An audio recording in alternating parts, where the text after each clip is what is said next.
കുട്ടൂസ് veg food വേയിലേക്ക് എല്ലാവർക്കും സ്വാഗതം. ഇന്ന് നമ്മൾ ബീൻസ് പുളി ഒഴിച്ചിട്ട് ഉണ്ടാക്കുന്ന സാധാരണ നമ്മൾ വറുത്തിട്ടിട്ടല്ലേ ചെയ്യാറ്, അതിൽ നിന്നൊക്കെ വ്യത്യസ്തമായിട്ടുള്ളൊരു ബീൻസിൽ പുളിയൊക്കെ പിഴിഞ്ഞ് ഒഴിച്ചിട്ട് ഉണ്ടാക്കുന്ന ഒരു ഉപ്പേരിയാണ് കേട്ടോ ഉണ്ടാക്കാൻ പോകുന്നത്. ചോറിൻ്റെ കൂടെ കഴിക്കാൻ ടേസ്റ്റി ആയിട്ടുള്ള ഉപ്പേരി എങ്ങനെ ഉണ്ടാക്കുന്നത് നമുക്ക് നോക്കാം.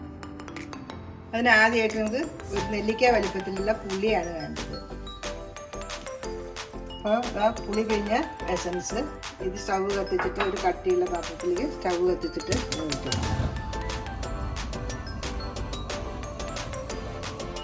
തിളച്ച് വരുമ്പോൾ അതിന് 2.5 സ്പൂണ് മഞ്ഞൾപ്പൊടി ചേർക്കാം.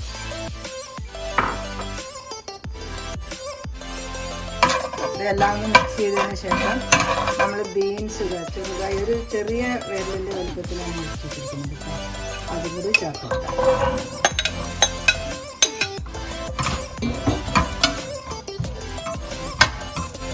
അപ്പോൾ നമ്മൾ ഇനി ഇത് അടച്ച് വെച്ചിട്ട് ആദ്യം ഒന്ന് ഫുൾ ഫ്ലെയിമിൽ വെച്ചിട്ട് പിന്നെ തിളച്ച് നന്നായി കഷ്ണമൊക്കെ ഒന്ന് തിളയ്ക്കാൻ തുടങ്ങിക്കഴിഞ്ഞാൽ നമ്മളിത് ചെറിയ തീയിൽ വെച്ചിട്ട് വേവിച്ചെടുക്കുകയാണ് ചെയ്യുന്നത് കേട്ടോ. ഇതാ തിളച്ച് വന്നിട്ടുണ്ട് നമ്മൾ ഉപ്പേരി. ഇനി ഇത് ഒന്ന് ഇളക്കിയതിന് ശേഷം ചെറിയ തീയിലങ്ങനെ വേവിച്ചെടുക്കാൻ മതി കേട്ടോ. അത് വെള്ളമൊക്കെ നല്ലോണം ഇതായി വന്നിട്ടുണ്ട്.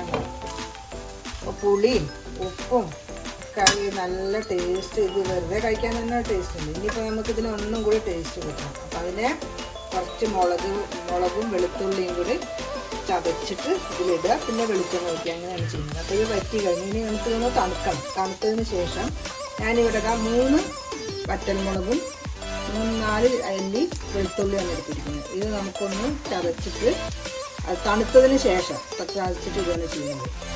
ചെറിയ നല്ല എരിവുള്ള മുളകാണ്, എരിവിനനുസരിച്ചിട്ട് മുളക് ചേർക്കണം. നല്ല എരിവുള്ള മുളക് കൊണ്ട് ഞാൻ 2 ചേർക്കുന്നുണ്ട് കേട്ടോ. 2 ചേർത്താൽ നല്ല എരിവാണ്. ഇനി ഇത് നന്നായിട്ട് നല്ല ഉണങ്ങിയ മുളകാണ്, ഈർപ്പം പാടില്ല. ഇത് ചതയ്ക്കുക. പിന്നെ അതിൻ്റെ കൂടെ 4 വെളുത്തുള്ളി അതും കൂടി ചേർക്കുക. എന്നിട്ട് രണ്ടും കൂടി നന്നായി പിടിക്കുക. മിക്സിയിലൊന്ന് തിരിച്ചെടുത്താലും കുഴപ്പമില്ല കേട്ടോ. അതപ്പോൾ തണുത്ത് വന്നിട്ടുണ്ട്. ഇനി നമ്മൾ ഇടിച്ചെടുത്തിരിക്കുന്ന ഉള്ളിയും മുളകും ചേർത്ത് കൊടുക്കുക. പിന്നീട് വെളിച്ചെണ്ണ 1 സ്പൂണ് വെളിച്ചെണ്ണയാണ് ചേർത്ത് കൊടുക്കുന്നത്. എന്നിട്ട് നന്നായി മിക്സ് ചെയ്യാം.